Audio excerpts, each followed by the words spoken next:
Exothermic और endothermic में अगर आप कभी भी कंफ्यूज होते हो तो 1% चांस भी नहीं छोड़ेंगे कंफ्यूजन का, ये वीडियो आपके लिए है। ओके, एक्सोथर्मिक और एंडोथर्मिक दोनों वर्ड्स में आप देखते हो, ये वर्ड जो है थर्मिक, सबसे पहले इसको समझो, वर्ड डाइसेक्ट करो।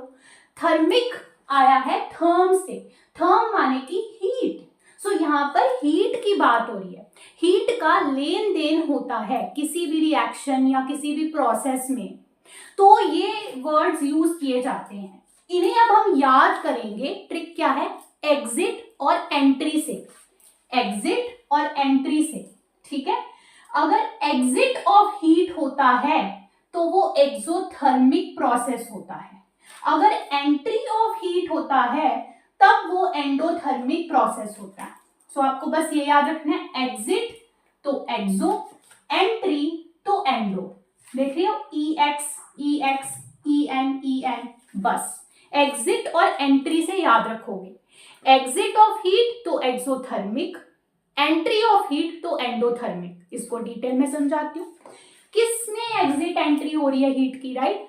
सो जो भी आपका कोई भी, मान लो एक कंटेनर है, जैसे ये कंटेनर है, इसके अंदर कुछ कुछ रिएक्शन हो रहा है या कोई भी प्रोसेस हो रहा है, तो जो भी चीज है वो हमारा सिस्टम होता है, ठीक है।